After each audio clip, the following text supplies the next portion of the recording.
Boa tarde. Antes de iniciar, eu gostaria de convidar vocês para que a gente convidasse o comunicador perfeito. Só existe um comunicador perfeito. Um que fala, que a gente fale o que ele deseja, e somente a gente pode escutar o que precisa ser escutado. Esse comunicador chama-se Espírito Santo de Deus.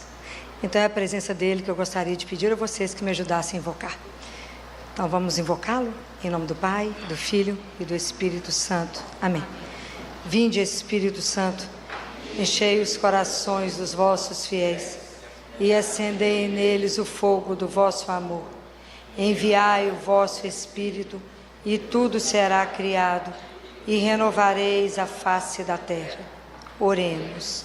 Ó Deus, que instruístes os corações dos vossos fiéis com a luz do Espírito Santo, fazei que apreciemos retamente todas as coisas, segundo o mesmo Espírito, e gozemos sempre da sua consolação, por Cristo Senhor nosso. Amém. Obrigada. Vamos sentar. Hoje, quando eu cheguei aqui, eu queria agradecer o convite da Eleonor, da Maria Eleonor, para a gente poder estar aqui. E quando eu escutava as palestras, eu depois comentei com ela: Leonor, eu não sei quem é mais louca, você de me convidar ou eu de aceitar, porque é completamente diferente de tudo que vocês irão ouvir, que até agora vocês ouviram grandes teólogos, professores, doutores, e eu sou leiga, absolutamente leiga. Eu sou natural da cidade de Oliveira, moro em Belo Horizonte, sou pediatra, trabalho todas as manhãs numa unidade de terapia intensiva infantil há mais de 20 anos, acredito que já estou com 25 anos de CTI, onde eu tenho a função todos os dias que se chama de médico diarista. Eu recebo os pais para conversar, para dar as notícias, e recebo os especialistas. À tarde eu fico no meu consultório. Então eu lido com crianças em dois momentos, né? Um consultório um pouco mais simples, a nível de doença física, e no CTI, onde a situação é um pouco mais no limite. E o que eu vou conversar com vocês, quando ela me deu o tema de qual é o papel, o grande desafio da mulher hoje cristã. Então eu quero abordar somente duas coisas. A primeira é que quando você é leigo, você cristã, ninguém tem coragem de chegar perto de você e te fazer a seguinte pergunta: como é que vai a sua vida espiritual? Alguém já te perguntou isso? Te pergunto se você está namorando, casou, vai ter filho, está estudando, o que é que está ganhando, você está feliz. Mas alguém já te abordou e perguntou: como vai a sua vida espiritual? Em geral, é uma pergunta que a gente não recebe. E hoje, cada vez mais, a gente tem entendido que eu não sou cristã porque eu herdei da família, de pai, de mãe. Eu não herdei o cristianismo. Ser cristão é uma opção, entendendo que ser cristão significa seguir os passos de Jesus. Essa é a definição de ser cristã. Eu pertenço a isso, eu caminho atrás dele. Essa deveria ser a nossa noção. Então, como é que é ser uma mulher no mundo de hoje, inserida, nós numa comunidade de trabalho, de estudo, de faculdade, e professar a nossa fé? Não é uma brincadeira, porque a nossa conversão, ela não acontece de uma vez. Da mesma forma como eu não deito magro, acordo gordo, como eu não deito gordo, acordo magro, a vida espiritual também ela é uma caminhada. Nós estamos em processo de evangelização. Todos os dias nós somos evangelizados. Todos os dias. O nosso processo de conversão vai acabar na hora da morte. Porque tudo isso é muito lento, porque nós é que somos muito lentos no nosso processo de decisão com Deus. Então não há uma caminhada, eu não tenho como hoje estar inserida num ambiente de trabalho, me posicionar, se eu não tiver uma caminhada pessoal. E para ter uma caminhada pessoal, eu preciso de uma vida de oração. Para ter uma vida de oração e ter disciplina para rezar, eu preciso da graça de Deus. Que a gente tem a ilusão que faz tudo sozinho, que se eu sentar eu posso estudar, que se eu quiser eu vou rezar, mas a gente não entendeu que tudo é graça. Então eu preciso pedir a Deus a graça da disciplina, porque se eu não tiver a graça da disciplina, eu não vou rezar. E se eu não rezar mesmo todos os dias, eu não vou me alimentar. Se eu não me alimentar, eu não dou conta de permanecer de pé. É tudo uma cadeia. Como é que eu posso me posicionar e estar de pé se eu não estou alimentada? E é tão interessante que a gente alimenta profundamente o corpo, mas a gente não alimenta a alma. Então você pergunta para uma pessoa: quantas vezes você faz uma refeição por dia? Tem gente que consegue fazer 5 refeições, olha que espetáculo, não é? Aí você fala: quantas vezes você alimenta a sua alma todo dia? Você tem 24 horas. Quantas vezes você alimenta a sua alma? E às vezes a gente não tem 5 minutos, não tem 10, não tem 15, não tem 20 minutos para estar com o Senhor, nosso Deus. Então, se eu não tenho uma vida nutrida, como é que eu vou dar conta de um mercado onde eu estou, de me posicionar como cristã? Como é que eu vou dar conta de perceber o que eu tenho que viver? É difícil. Como é que a mulher vai tomar consciência do papel dela? É mais difícil ainda se eu não estou sintonizada com aquele que é o meu Senhor. É mais difícil da gente compreender tudo isso, porque a nossa vida espiritual ela tem um começo. Ela só vai começar no dia que cada um de nós entender essa frase que eu vou dizer. O dia que você falar essa frase para você e você vê o impacto que isso tem pessoal. O dia que você entender: eu sou um filho ou eu sou uma filha de Deus, amado ou amada. O dia que a gente tomar consciência que nós temos uma pertença, que não estamos soltos nesse mundo, que não somos obra de acaso, mas que somos resultado de um amor de Deus. Cada um de nós só existe por um excesso de amor, porque Ele assim sonhou, assim desejou e assim estamos aqui. Se não fosse por desejo dEle, não estaríamos aqui. E que nós só damos conta de fazer a nossa caminhada porque primeiro Ele quis. E eu posso fazer uma caminhada muito bem feita se eu estiver em sintonia com Ele. Porque tudo que a gente fizer sem amor, vai ser tempo perdido na nossa vida. Então, essa caminhada espiritual, para que hoje, cada uma de nós, como mulher, inserida, porque hoje a gente, quando se posiciona como cristã, você tem um mundo para brigar contra. Não é brincadeira todas as atitudes que nós temos que defender, nos posicionar, porque cremos. Nós vamos ter sempre gente ao contrário de nós, sempre que vai nos questionar. Mas como é que eu posso dar razão daquilo que eu creio? Como é que eu posso estar firme naquilo que eu acredito, se eu não estiver alimentada, nutrida e nesse aspecto cuidada? Eu não vou caminhar. Então é preciso que a mulher, e a gente de uma forma especial, já que a palestra é direcionada a ela, não necessariamente é só a mulher que eu estou dizendo, que a gente precisa tomar consciência da dimensão que a mulher tem. E a mulher tem uma grandeza. Claro que Deus confiou todo ser humano, a cada um e a todos, mas de uma forma especialíssima. Deus confiou o cuidado de um ser humano a uma mulher. É uma das coisas mais bonitas que eu tive a oportunidade de assistir, que eu sempre fiquei muito encantada de perceber que eu nunca tinha visto uma mulher, uma mãe, errar um diagnóstico. Eu sempre fiquei atenta com isso, que eu falo, a mãe conhece tanto o filho, que quando uma mãe liga e fala: meu filho não está bem, eu sei que eu tenho que olhar essa criança no consultório, porque ela realmente não está bem, porque eu nunca vi uma mãe errar. Ela não precisa saber o nome da doença, ela não tem obrigação de saber o nome da doença, mas ela sabe que alguma coisa está errada com esse filho. Ano passado teve um congresso internacional no Rio, de psiquiatria e neurologia infantil, e eles mostraram uma coisa muito bacana.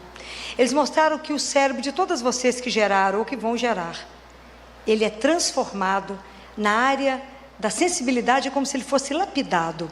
Então a mãe tem uma sensibilidade completamente diferente. O cérebro da mãe é diferente do cérebro do pai. O pai não passa por esse processo. Então o psiquiatra, o neurologista que dava aula falou: por isso que a mãe, e ela é a única que sabe o que o filho tem e mais ninguém sabe. Então por isso a mãe é a única que, quando o filho põe a chave na fechadura, ela fala: o que aconteceu? Eu falo: nem abri a porta. Mas a mãe sabe que o filho não está bem, e somente a mãe. Então isso até a ciência já conseguiu provar, que a mulher passa por um processo diferente. Então o que falta às vezes eu perceber, tudo que eu percebo, que a mulher tome consciência dessa grandeza dela, desse papel especial que ela ocupa. Isso somado à consciência de que a gente tem uma pertença a Deus, isso transforma. Porque a outra coisa que eu quero pontuar, além da consciência pessoal nossa, que nós temos que ter uma vigilância e um desejo mesmo da oração, e que tudo tem que ser por graça de Deus, e sem a graça de Deus nós não fazemos, não caminhamos. Da mesma forma como a gente tem um desejo, quando Deus coloca no coração de uma mulher e de um homem, um desejo de ser pai e mãe. Então ele, na verdade, Deus convida para ser co-criador. Nós somos co-criadores, a gente não é dono dos filhos, apesar da gente achar que a gente é dono dos filhos. E os filhos não nos pertencem, mas eles são entregues para que a gente possa criar. O que eu tenho observado nesses anos todos de pediatria, e que eu acho que isso está sendo responsável por tantas doenças como a gente está percebendo hoje, doenças não físicas, mas doenças da alma. Nós estamos, nesse século, os teólogos já tinham dito, e a gente está tendo a oportunidade de viver, que nós estamos vivendo o século neuronal. Nós não estamos tendo mais doenças infecciosas, mas doenças psiquiátricas têm crescido profundamente. Então, o que a gente tem observado? Que quando a gente vai ser pai, vai ser mãe, e que deseja ter pai e mãe, você recebe um filho que não é seu. Então você vai aprender uma lição que é difícil: eu amo e não possuo, não me pertence. E eu tenho que criar esse filho para quem? Para Deus. É assim que estão sendo criados? Não. Então, a consciência de que esse menino me foi entregue para criar esse menino ser criado um homem e uma mulher, fazer disso algo inteiro para poder voltar ao pai. Isso é um desafio que eu não consigo nem imaginar a dimensão dele. E talvez eu acho que hoje os pais, pela rotina que eles têm vivido, pelo tanto que os pais correm, e eu percebo que os pais correm muito para dar para os filhos muitas coisas materiais, mas os pais não estão se dando para os filhos. E isso tem sido um problema muito sério, porque eu dou a matéria, mas eu não me dou. Isso é um distúrbio que a gente não vai conseguir sarar. A ausência de mãe é a raiz, a ausência de amor materno é a raiz de todas as doenças psiquiátricas que nós temos. Então isso é muito sério. Como é que a mulher está conseguindo entender? Porque a mulher ela tem um papel tão decisivo na vida de uma família, que se a mulher for uma mulher de bom gosto, e se tiver casado com um marido que não tem bom gosto, ela consegue pôr a família inteira de bom gosto, porque a roupa passa pela mão da mulher. Da mesma forma, a família come o que a mãe come, porque quem faz compra? A mãe, a mulher que faz compra. Então quem transforma toda uma família? Uma mãe. Como é que você vai evangelizar a sua família? O dia que você já for cristão bastante, o dia que você entender que Deus é o Senhor absoluto da sua casa e da sua vida, você vai introduzir o Senhor como Senhor de dentro da sua casa. Aí sim a família terá tempo de oração, a família poderá desligar uma televisão, a família vai conseguir rezar um terço, a família vai conseguir entronizar a imagem de Jesus dentro do Sagrado Coração, dentro de uma casa, e vão conseguir reunir e rezar. Mas enquanto a mãe não toma isso como verdade, chega em casa, a primeira coisa que a gente vai ligar é a televisão. Porque a gente não dá conta da solidão, a gente não dá conta do silêncio. O silêncio nos incomoda tanto que a gente liga a televisão, telefone, rádio, ainda liga para alguém, porque nos incomoda. A gente não tem o hábito da família estar juntas rezando, ou aprendemos que podemos rezar deitado, e não fazemos da nossa vida de oração um diálogo, mas transformamos a nossa oração no monólogo. Então muitas vezes nós deitamos para rezar, e eu falo que Deus fala o amém, porque nós só começamos a falar, falamos um tanto de coisa na cabeça de Deus. Quando Ele pensa em falar, você fala, então, no nome do Pai, do Filho e do Espírito Santo, o amém, você já virou. Então nós não relacionamos com Deus vivo. A gente relaciona muitas vezes com uma imagem, ou com uma ideia, e enquanto Deus for uma ideia e for uma imagem, eu não me entrego. Porque eu não posso entregar e confiar numa imagem, numa ideia. Eu me entrego e confio a uma pessoa. Deus é uma pessoa. Jesus é uma pessoa. E é vivo. Então é esse relacionamento vivo que o dia que você como mãe conseguir viver, você vai transformar a vida da sua família. Porque qual filho não vai querer aproveitar e relacionar com um Deus que é amor e bondade? Qualquer filho. Mas qual filho vai querer relacionar com Deus que só vai privá-lo das coisas? Então tudo depende da imagem que nós vamos dar para os nossos filhos de quem é Deus. E você só vai dar aquilo que você tiver experimentado. nós não vamos poder passar para o filho uma outra imagem. Esses dias uma mãe com um adolescente no consultório falou: esse menino não vai à igreja. Eu falei: e a senhora vai? Não tenho tempo. Então o adolescente, ele imita o pai e a mãe. Se vocês não vão, não mostra nada de bom, ele irá? Não irá. Se seu filho nunca te viu ler a palavra de Deus, ele vai ler? Não, não vai. Não vai. Se seu filho nunca te viu de joelho, ele vai. Você vai conseguir alguma coisa? Não, não vai. Não vai. Porque a criança, de pequenininha, ela vê um modelo. E eu brinco com os pais no consultório. O filho, antes de andar, ele tem que aprender a ajoelhar. Mas se a gente não levar isso a sério, a coisa não vai caminhar. Nós estamos vivendo uma sociedade doente. Eu nunca imaginei na minha vida que eu ia ver uma criança de 9 anos tentar o extermínio. Outro dia não conseguimos ajudar uma de 10, que quando eu dei a vaga na UTI, ela chegou morta. Não conseguiu chegar, extermínio? 10 anos. Por que uma criança de 10 anos não quer a vida? Por que não? Quando tem tudo, tem demais. Por que damos tanto e não damos uma única coisa essencial?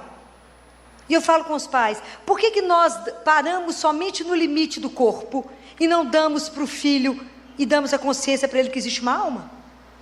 Por que nós paramos somente na consciência corporal?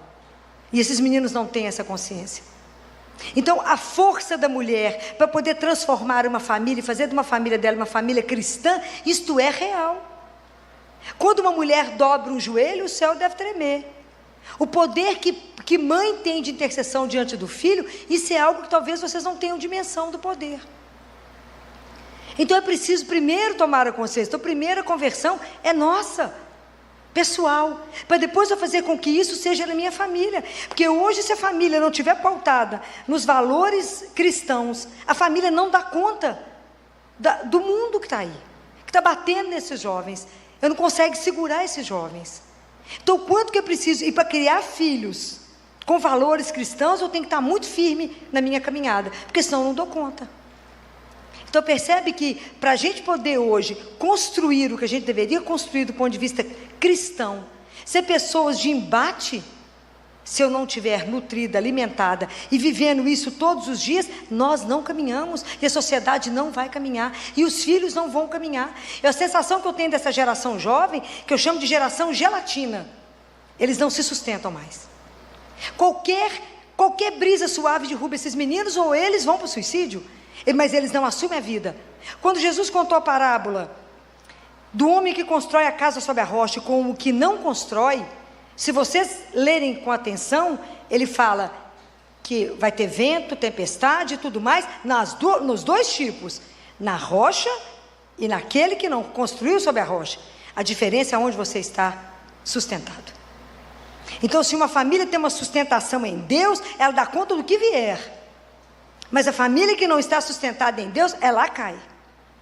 Ela não dá conta, ela é derrubada, ela é destruída, com os problemas que vêm. Mas se a família tem um sustento, ela sobrevive. Porque problemas todos nós vamos ter. A questão é como é que nós vamos olhar para eles, se eles serão oportunidades de crescimento e maturidade da família. E eu vejo isso com tanta clareza, como é que é uma mãe que governa isso numa casa. Como é que uma mãe, porque a casa que tem mãe, ela tem cheiro, é diferente. Ela tem um cheiro diferente. Você sabe quando você entra numa casa que ela tem mãe ou que não tem mãe. É diferente. A mulher, Deus deu à mulher algumas coisas diferentes do homem. Essa feminilidade, uma doçura, uma ternura, algo que é diferente do homem. O homem tem as suas características, mas a mulher tem outras, de acolhimento, né? De percepção, de estar junto de ajudar a pôr de pé, ajudar a caminhar. Porque se vocês observarem, o que pai e mãe fala para uma criança, isso é uma verdade absoluta. E vocês não podem permitir que outros entrem na casa de vocês para poder tirar o papel de vocês como os grandes heróis dos filhos de vocês. A mídia, né, hoje a comunicação, a internet, é uma das coisas maravilhosas que chegou para nós. Mas ela é como uma faca. Ela descasca uma laranja, mas ela pode matar alguém. Depende se eu estou atenta para. Então é preciso que a gente consiga ver os filhos. É preciso que uma mãe consiga olhar para os filhos. O pai e a mãe têm que ver. E hoje nós estamos inseridos numa sociedade que é uma sociedade líquida. Nós estamos inseridos numa sociedade que só nos puxa para fora. Qual Qual sociedade que hoje te ajuda a meditar, a fazer silêncio, a rezar? Vocês conhecem? Não, é entretenimento 24 horas, porque meu objetivo é te entreter mesmo. Não pense, pensar é perigoso, rezar é perigoso mais. Então, como que é difícil a gente poder colocar as pessoas, e o tanto que a gente precisa atrair, entender, colocar para os filhos, que o quanto que é maravilhoso acreditar, o quanto que é maravilhoso caminhar ao lado de um Deus vivo. Mas isso meu filho tem que ver na minha vida, ele tem que ver na minha experiência de vida, senão ele vai querer fazer isso? Não vai. Religião não pode ser imposta, não pode ser obrigada, mas na verdade eu tenho que seduzi-los para que eles entendam o tanto que isso é diferente.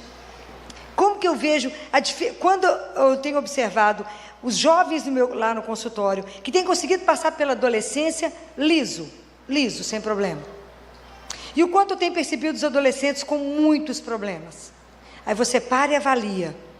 Os meninos que estão com as famílias muito tumultuadas, com muitos problemas, esses meninos vivendo, a família não tem nenhuma vida espiritual.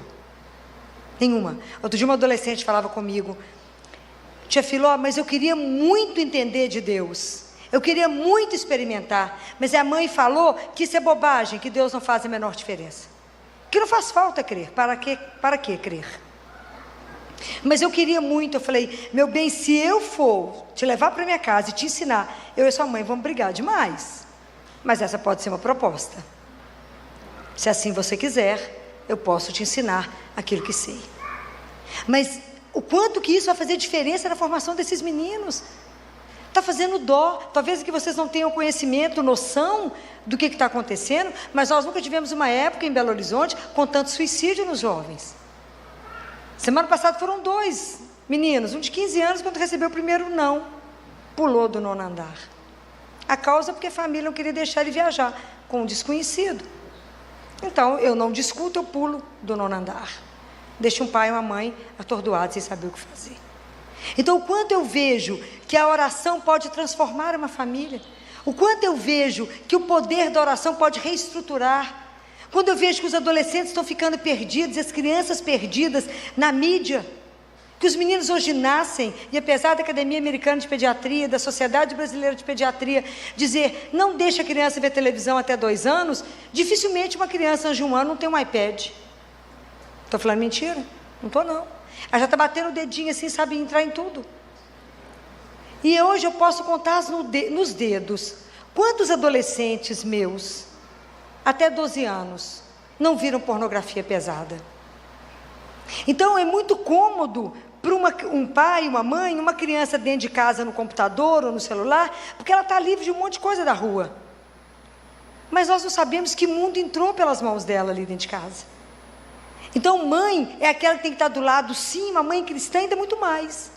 Hoje eu falo com os pais, você dá o celular, que não deveria dar antes de 16 anos, mas se optou por dar, tem que saber senha de filho. Tem que saber a senha do celular dele, tem que saber a senha do computador, sim. Ele só te falou, mas é a minha privacidade. Privacidade é o dia que você pagar por ela. O dia que você tiver apartamento, você pagar tudo. Não adianta mudar e seu pai pagar tudo para você, não. Não vai. É o dia que você se mantiver. Aí sim. Mas os pais estão perdendo a direção e a rédea. Levaram um menino de 14 anos para mim e falaram, ô Filó, o que você falar com esse menino é o que vai ser a resposta. Porque ele nos fez um pedido e eu trouxe ele para você responder. Falei, vocês têm certeza que sou eu que vou dar a resposta final? Sim, você. Tá bom, qual é a pergunta?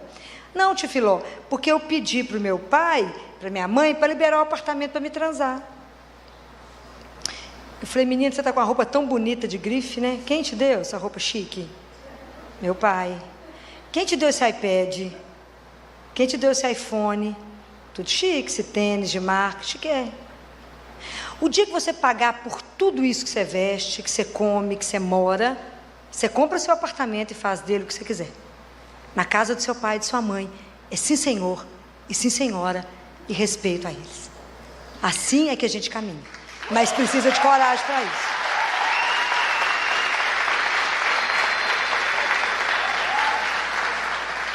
Os pais não podem ser reféns dos filhos. Eu estou com uma mãe de um menino de 16 anos, que ele fala com ela, se você não me der o iPhone novo que saiu, eu vou suicidar. Aí teve lá no consultório, eu falei com ela, a próxima proposta dele, que ele falou que vai suicidar, você vai com ele, então pode suicidar agora, que você está me dando trabalho demais, é bom que já resolve a questão. Filó, você está louca? Não, você tem que parar de ter medo dos filhos. Tem que parar de ter medo. Para de ter medo. Eu tive uma menina, porque a coisa começa de pequena, por isso que a gente tem que ter atenção. A menina de 3 anos, filha única, falou com os pais assim, os pais corriam muito para almoçar com ela. Ela falou, eu como, mas cada garfada que eu der, vocês têm que dar um salto em volta da mesa. Aí eles levaram essa menina para mim, que acharam que eu tinha que levá-la para um neurologista. Eu falei, não, eu falei com eles, vocês estão dando salto? O pai abaixou a cabeça e falou, estamos, Filó. Eu falei, então, o psiquiatra é para vocês. Não é ela que precisa de neurologista, vocês precisam de um psiquiatra. Aí ela ficou muito apavorada com a minha resposta, 3 anos. Eu falei, me dá ela uma semana, uma só, que eu dou um jeito. Aí ela chorava e falava assim, eu não quero ir para casa da tia Filó, não. Claro que não. Muito bem. E eu conversava com os pais e dizia, diga não para essa menina, diga não para essa menina. Aos 12 anos, a mãe estava com ela no carro. E ela pediu um ai desses, que eu já não sei se era um iPhone, um iPad, um ai. Aí nesse momento, com a mãe dirigindo, a mãe disse, não, não dou. Foi o primeiro surto psiquiátrico que ela teve, dentro do carro, que a mãe teve que estacionar onde ela conseguiu, com flanelinha, bater no vidro do carro e falar com ela, quer ajuda? Muito bem. Aí ela começou a tentar autoextermínio, e foi para o psiquiatra, etc. Um dia, numa consulta, ela falou comigo assim, sabia, tia Filó, que eu estou muito cansada dos pais. Estou muito cansada deles, que eles são muito, pegam muito no meu pé, eu estou ficando muito cansada, eu estou escutando. E eu estou louca para morrer, sabe? Porque eu quero ver a cara deles quando eu estiver deitada no caixão. Eu falei com ela, mas eu preciso pontuar para você 2 coisas. A primeira coisa é que pai e mãe também pode cansar dos filhos. Você sabia disso? E que existe uma coisa que chama conselho tutelar. Aí vocês vão para o conselho tutelar, tem um galpão que fica todo mundo esperando ver se alguém quer. Ela já foi regalando os olhos. Existe essa possibilidade. Primeiro. A segunda que eu queria te falar, que eu conheci seus pais antes de você existir. Mentira, eu conheci na primeira semana de vida. Mas eu tinha que dar um impacto nela. E eles eram muito felizes sem você. Então você devia repensar isso. Saiu do meu consultório mansa igual um cordeiro. Porque tem que largar de ser boba. Outro dia uma mãe falou, Filó, eu trouxe essa menina, porque ela chegou com o cabelo no rosto, toda tampada, parecia aquela menina dos Incríveis, aquele rosto tampado, e ela, Filó, ela não socializa mais com a família, quando tem festa, fica trancada no quarto. Tem o iPhone da última geração, CC8, C10, não sei onde é que a coisa está. Ela falou, eu falei, escutei, falei, quem deu esse telefone? Eu. Quem paga a conta? Eu. Quem dá as regras? Ela. Ué, mas assim está fácil. Você pagou, você dá as regras. Se ela não agir conforme as regras, ele é meu. Vocês têm medo do filho? Que medo que é esse que vocês estão tendo? É porque não fica junto de ir. Aí ela falou, nós vamos viajar. Eu falei, viaja todo mundo, deixa o celular com a pediatra. Pode viajar em paz. Tem que conversar, pai, mãe e filha, está todo mundo junto. Aí ela voltou da viagem de rabinho de cavalo, o rosto exposto. E o irmão menor falou, tia Filó, eu gosto mais dessa irmã agora. Porque agora ela voltou para dentro de casa. Falei com a mãe, e eu digo para vocês, mães ou futuras mães, tome a rédea da vida da família de vocês, toma posse da família de vocês e cria isso como um dom de Deus. Isso é um presente que vocês vão acertar diante de Deus. Vocês vão apresentar os filhos que vocês criaram. Não deixe o mundo roubar os meninos de vocês. Eu falo com os meus clientes, sabe por que eu sou brava com vocês? Sabe por que eu sou tão chata? E eu assumo a minha chatice? Porque eu amo vocês. E eu não vou perder vocês para o mundo, porque eu tenho que me orgulhar quando eu ver vocês em pé, direito, com orgulho da profissão que vocês assumiram, ou do homem ou mulher que vocês se tornaram. Mas coisa meia boca nesse consultório não fica. Vocês vão aprender de um jeito ou do outro, como é que a vida cursa. Mas para isso precisa de você saber aonde você está enraizado, porque quem dá esses valores é um só, é Deus. Porque se você não fizer isso, você não dará conta, eu digo para você. Vocês não darão conta. E aí eu recebo telefonema, Filó, meu marido morreu na obra, 40 anos de idade, teve um infarto. Como é que eu faço com um menino de 3 e 5 anos? Leva no velório? Claro, um dos direitos da criança é saber sobre a morte. Mas como é que eu faço? Falei, porque a gente não pensa no assunto, é um assunto guardado debaixo do tapete. Então, se você não sabe conversar e não tem nenhum valor dentro de você, se você não tem certeza da ressurreição, se você não afirma que a morte não tem a última palavra, como é que você vai fazer com seu filho de 3 e 5 anos? Como é que você vai educar seus filhos para que ele fique de pé na hora da sua morte? Se você não tem, nunca pensou, nunca rezou, nunca leu nada sobre, não se posicionou sobre a pergunta de Jesus. E todo aquele que vive e crê em mim nunca morrerá. Crês tu isso, Marta? Não foi isso que ele perguntou?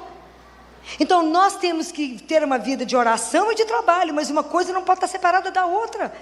Senão a gente não dá conta de sobreviver. Senão a gente não dá conta de ser o cristão que deveria ser. Mas eu vou repetir para vocês, tudo tem que ser graça.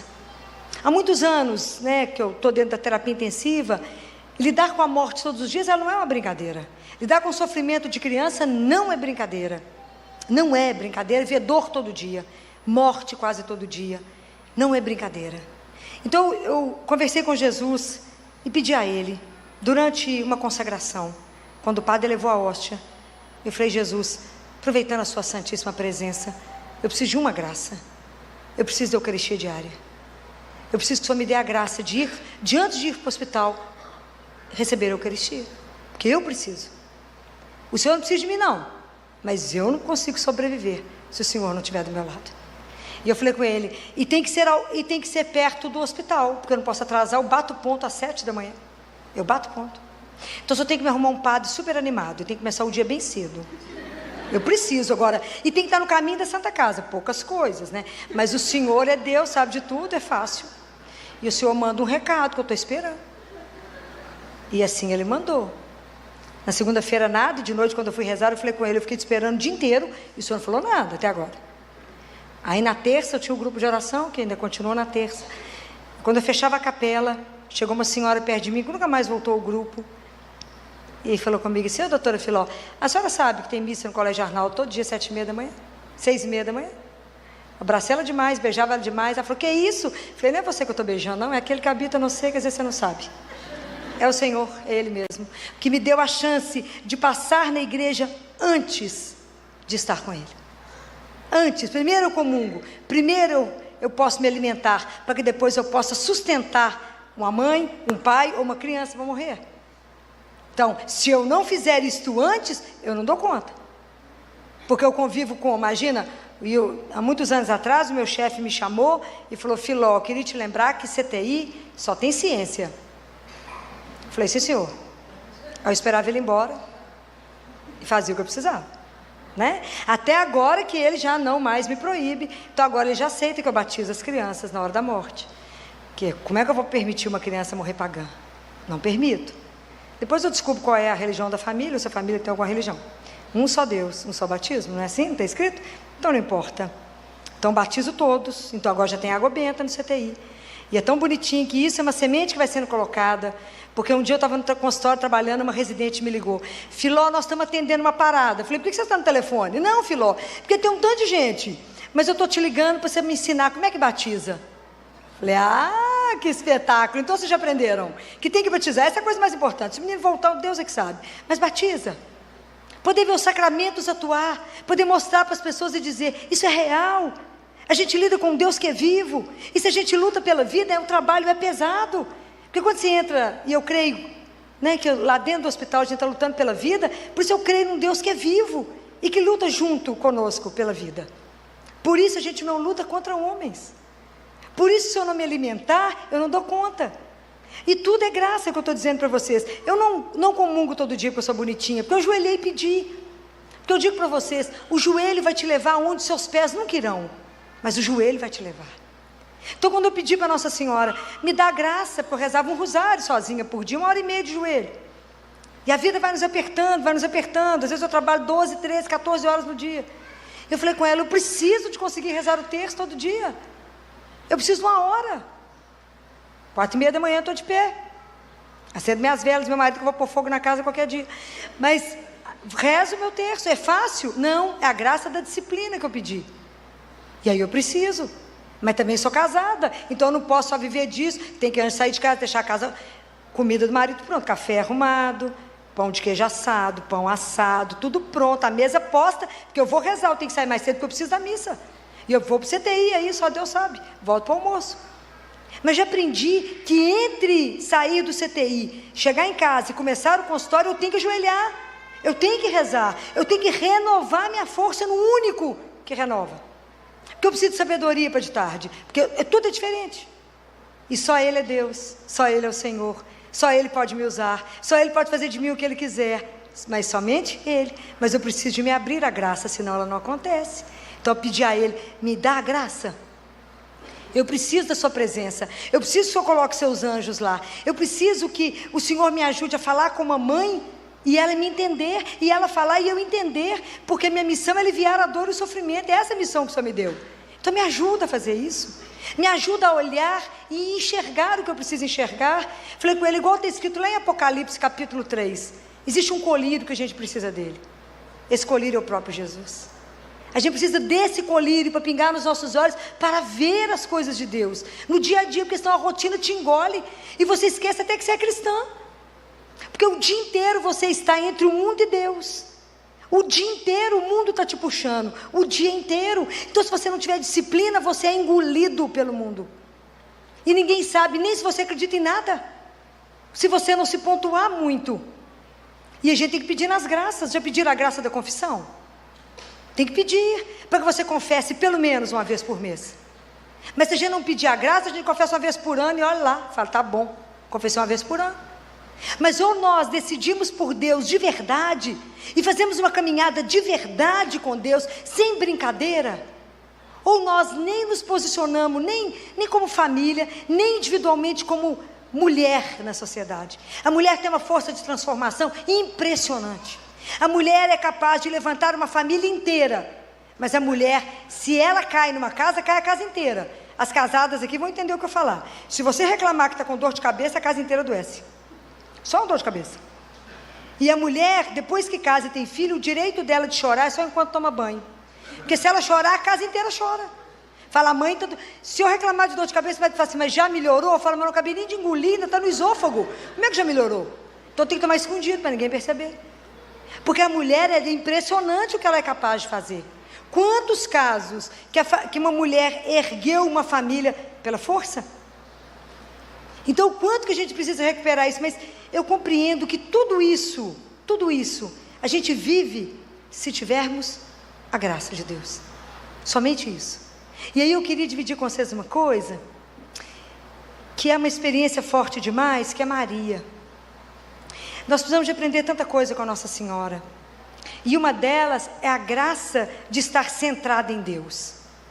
Nossa Senhora não se dispersou, ela era centrada em Deus. Então eu peço tanto a ela essa graça, fala com ela, não me deixe dispersar, não me deixe tirar os olhos da cruz, não me deixe tirar os olhos de Jesus em cada coisa que eu tiver que fazer, porque a gente tem que aprender que a gente é tão dependente de Deus, que tudo que você fizer, que você não pediu opinião a Ele, você errou. Em geral, erra mesmo. O quanto que a gente precisa de estar atento, o que é que Deus quer que eu faça nesse momento, porque se eu não estiver atento, eu faço aquilo que eu quero. O Papa Francisco, nesse último, que ele soltou agora sobre santidade, um documento, ele fala que quando a gente chegar diante de Deus, nós vamos entregar para Ele as nossas mãos vazias, porque na verdade todas as nossas obras estão manchadas. Então o quanto que a gente precisa pedir a Ele, a Deus, essa graça, e em Maria em especial a graça, de que ela nos ajude nessa nossa caminhada, que ela nos ajude, nos dê a força que ela teve, a coragem que ela teve. E eu falo uma coisa com as mães, tantos casos difíceis, não é? Tantos casos, e às vezes a mãe desorientada com 3, 4 filhos, e fala com elas, posso te ensinar que para mim é um grande segredo? Qual é, doutora? Convida a Nossa Senhora para te ajudar a criar cada filho. Como é que eu faço isso? Faz uma proposta para ela, fala assim, vão criar esses meninos de meia? A gente cria os meninos de meia, como? Você reza 1/3 para cada filho. Filó, mas se está difícil rezar 1/3, eu conheço uma senhora que reza 12. Um para cada filha, já tem 3 sacerdotes. Então, é possível, mas tudo depende da graça. Da graça de Deus. Porque nós acabamos perdendo tempo com tanto de coisa. e não usamos aqui para aquilo que é essencial, que é o Senhor. Então, o dia que nós tomarmos consciência que temos uma pertença, pertencemos a Deus, que somos dele, absolutamente dele, e que temos uma da grandeza, né? Das coisas que Deus nos deu, é o cuidado do outro, no cuidar do outro, para fazer o outro inteiro. Nós vamos saber que nós precisamos demais de pedir a Ele essa ajuda, e pedir a uma mãe, a uma mulher, que nos socorra, que nos ajude na graça. Quantas vezes eu falo com as famílias, dobre o joelho, e chame por uma que pode transformar. Quantas vezes? Uma cliente chegou no meu consultório, com um bebê de dias, e um neném de 2 aninhos, e chorando. Falei, por que você está chorando? É a queda dos hormônios, você está chorando? Não, Filó, meu marido foi transferido. Ah, mas volta.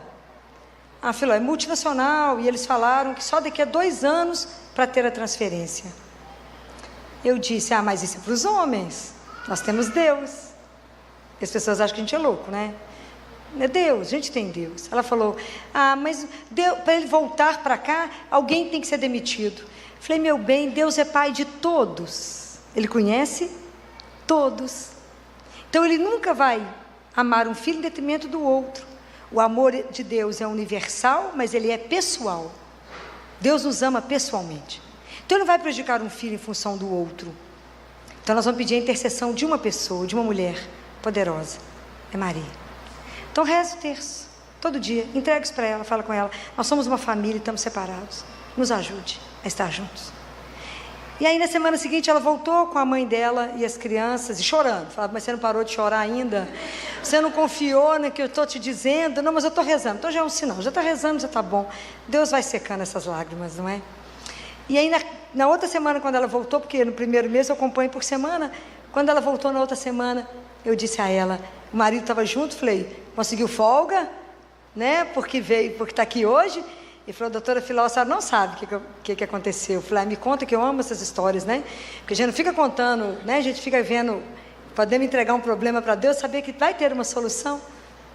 Doutora Filó, a senhora acredita que um colega meu de trabalho aqui recebeu uma proposta de uma outra multinacional com salário dobrado? Foi irresistível. Eu falei, porque Deus é sedutor mesmo, meu filho. Ele vai resolvendo as coisas como precisa ser resolvido e coloca a família junto outra vez. O dia que a família entender, e a mulher entender, que ela pode ser o grande canal de graça de uma família, e que as famílias podem ser transformadas. Quantos filhos poderão voltar à vida por causa de um joelho de uma mulher? Talvez a gente não tenha essa dimensão. Então nós que entramos e assumimos o nosso batismo, que queremos ser de Deus, o nosso trabalho, ele é incansável, né? Porque ele é diário. Assim como a educação, o dia que você tem filho, a sua educação ela só começa, a educação dos filhos só começa, ela não tem fim, não acaba, nunca você vai parar de educar seus filhos. O nosso processo de evangelização e de conversão também, ele só tem um começo, mas ele é diário. Então nós não podemos desistir de caminhar todo dia, porque esse é o grande desafio que eu vejo hoje. Como eu crio filhos cristãos para esse mundo que está tão perdido, para esse mundo que está tão sem Deus. Então eu só acredito que esses jovens poderão ter um futuro, uma mudança, se introduzir Deus na vida deles. E isso tem que ser introduzido de um jeito muito doce, porque Deus é doce. Jesus é tão doce, eu brinco que Ele é tão doce que Ele mela, de tão doce que Ele é. Mas eu preciso ensinar para esses jovens essa doçura de Deus, para que eles queiram ter, para que eles queiram caminhar. Esse desafio está na nossa mão, não sozinhos, mas é porque tudo a gente conta com a graça de Deus. A gente pede a Deus que nos dê a graça de ajudar, nos dê a graça de evangelizar, nos dê a graça de estar e fazer naquele lugar o que deve ser feito naquele momento, porque é um desafio hoje em dia assumir que cremos em Deus. São muitas questões que chegam para nós, para mim todo dia no meio da ciência, mas há uma sede em saber, há uma sede em buscar por isso. Às vezes as pessoas não sabem muito bem como fazer isso, né? Mas sempre que eu tenho oportunidade, que eu sou chamada nas faculdades de medicina para falar de morte, de como dar más notícias, sempre tem uma pergunta para mim sobre a espiritualidade, sobre a questão de Jesus dentro da ciência. E eu digo, a fé tem o caminho dela, não precisa da ciência. A ciência tem o caminho dela, não precisa da fé. Quem precisa das duas coisas, são duas asas, é o ser humano. Nós precisamos da ciência da fé. Nós é que precisamos disso para o sabor. Mas cada uma tem o seu caminho. Mas elas não se impedem de caminhar. Tem hora que a ciência vai dizer não, mas a vida não diz não. A vida é eterna. Então nós só damos conta de sustentar todas essas questões que vão nos levantar, só dá conta de nos posicionar como mulheres e mulheres de Deus, se a gente fizer uma caminhada, primeiro de oração e de disciplina com as coisas de Deus. E é isso que eu queria deixar para vocês, que essa caminhada, ela é possível. É possível a gente caminhar, porque se a gente pedir a Deus, Ele nunca deixará de nos atender com uma graça. Principalmente quando a gente quer estudar a palavra, quando eu quero ler mais, quando eu quero me disciplinar. Deus não nega, basta a gente querer, porque Ele não nos obriga. Você tem algo maravilhoso, chama-se a liberdade com que Deus nos fez, né? A liberdade com que Ele nos sustenta. Então vamos pedir a Ele, né? Se Ele nos fez mulheres, nesse mundo que está um mundo mais difícil, vamos pedir a Ele que nos dê a graça. Fala com Ele, a santidade nos é oferecida todos os dias como possibilidade. E se a gente não se posicionar, a gente nega a santidade todos os dias. E santidade é aprender a viver a vontade de Deus. Qual é a vontade de Deus? É viver o amor. Nas menores coisas, guardem isso. Tudo que vocês fizerem com amor, será revertido. Tudo que é feito sem amor, foi tempo perdido. Então que Deus nos dê a graça de conseguir compreender isso. E nos dê a graça de termos a coragem de assumir aquilo que um dia a gente professou. Que a gente crê em Deus, que é Pai, no seu Filho Jesus, no Espírito que nos renova e nos sustenta a cada dia. Porque Ele tem que ser a viga que nos põe de pé e que nos ajuda a caminhar. Meio dos embates todos que nós vamos ter. Quem é que é o nosso sustento? É um só. É Deus. E eu queria, para terminar, dizer só uma coisa. Acreditar em Jesus tem que ter uma marca. A marca da alegria. Cristão não pode ser triste. Essa é a grande sedução, né? Não pode ser como eu vejo as pessoas chegando, às vezes lá no consultório, ou lá no CTI, o pessoal se arrastando. Eu falo, tudo bem gente, estamos indo. Eu falo, para onde vocês estão indo? Por que vocês estão arrastando esse peso nas pernas? Cadê a leveza? Mas não tem a leveza do crer. E quando os residentes falam, Filó, mas como que você pode chegar nesse CTI tão animada? Animada, de salto, a gente sabe que você dorme tão pouco. Eu falo que vocês não sabem com que homem eu encontrei agora. Porque vocês não sabem de que eu me alimentei agora. Porque vocês não sabem que eu recebi um homem vivo. Isso que vocês ainda não entenderam, que eu recebo um corpo, um sangue, uma alma, uma divindade. Vocês ainda não entenderam, isso é um mistério dos mistérios. Um Deus que nos ama tanto, cuida tanto, que alimenta o filho que sabe que já não dá conta da caminhada. Sem a presença dele. Então eu só dou conta porque eu primeiro por ele. Primeiro eu me alimento, para depois poder alimentar. Para depois ter introduzido a humanização da morte aqui dentro. De hoje lá no CTI a gente já conseguiu. Nenhuma criança mais morre só. As crianças morrem no colo dos pais. Se os pais não dão conta de chegar, morre no meu, ou de qualquer outro profissional que estiver lá. Mas é proibido morrer só. Morre de mão dada. A gente vai fazendo transfusão de serenidade. Canto com eles, rezo, porque todo anjo só tem um destino. O céu, a casa do Pai. Então, ter coragem de fazer isso de pé lá, só por uma razão. Porque a gente crê, e você dá o testemunho que crê nesse Deus que está vivo. Isso desperta, isso incomoda, isso faz o povo te olhar mais ou menos, mas o pessoal vai sendo seduzido por isso, porque hoje eu não preciso mais de eu estar lá para que isso aconteça. Hoje isso já virou uma regra. Qualquer pai, qualquer mãe é comunicado a qualquer hora, quando o filho piora e fala, volta para cá, porque seu filho não está ficando muito bem, precisa de você. É fácil? Não. Mas a nossa fé sustenta, e ajuda, fala, em quem você crê? Aonde você está sustentado? É esse que vai te dar o sustento. Eu falo com as mães, quando eu ponho aqueles meninos no colo das mães, é pietar, não é? Eu falo, só uma mulher que entende a sua dor, porque só ela passou e colocou um justo no colo, não é? Só ela viveu isso, somente ela. Então quando coloca um inocente no colo, uma criança de meses, de dias, tantas crianças sofridas, somente ela. Mas eu digo sempre, como é que eu posso negar as coisas que eu vejo? Eu já falei com Jesus, não há teologia que nos explique, mas há uma vivência que me mostra. Como é que eu posso negar quando uma criança de 11 anos, 10 anos, 4 anos, 9 anos, já falou comigo, tia Filó, geralmente as crianças da oncologia, sabe quem está chegando aqui no CTI? Não, meu bem, quem? Aqui está ficando cheio de anjos. E eu já disse quantas vezes para a equipe, traga o carrinho de parada, porque nós vamos ter uma parada sem retorno, porque os anjos já chegaram e já nos precederam. Então essa criança já vai voltar para casa. Então, isso que eu trouxe para vocês, para testemunhar aqui, a gente relaciona com Deus vivo, que nós só somos capazes de testemunhar a nossa fé, porque a gente tem que se alimentar dela. E quando você se alimenta dela, você se posiciona como alguém que crê, sem medo. Não se envergonhe de dizer o nome de Jesus. Estufe o peito, nós temos que ter muito orgulho de dizer esse nome. Não somos dignos de carregar esse nome. Mas que a gente tenha coragem de anunciar o Deus que cremos. Que a gente tenha coragem, como eu falo para os pais e para as pessoas que me escutam, a morte não tem a última palavra. Não fomos feitos para a dor, mas para o amor. E a morte não pode ter a última palavra. A última palavra da nossa vida toda, não pode ser morte, é vida e é eterna. É ela que vai encerrar tudo. E como ela não encerra, nós já deveríamos começar a celebrar desde aqui, porque conviver com Deus é poder viver a eternidade a partir daqui.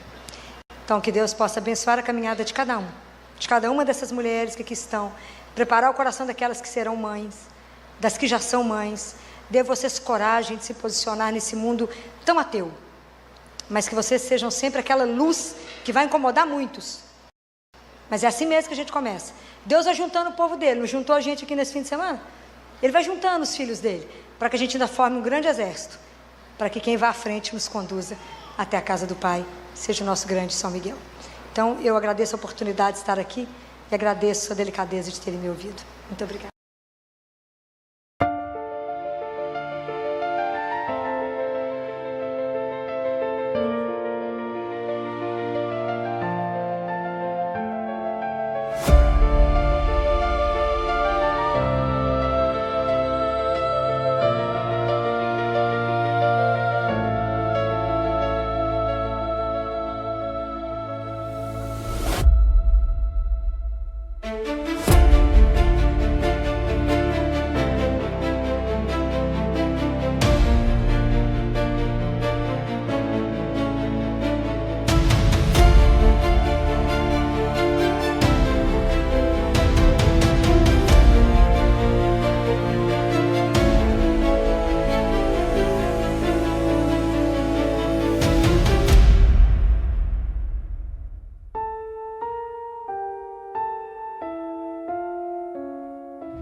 Cada día que amanece veo tu luz brillar.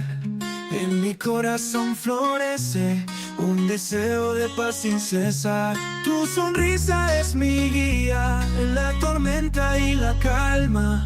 Quiero verte siempre feliz, es un anhelo que nace del alma. Que la vida te regale mil razones para reír, que encuentres en cada detalle un motivo para vivir.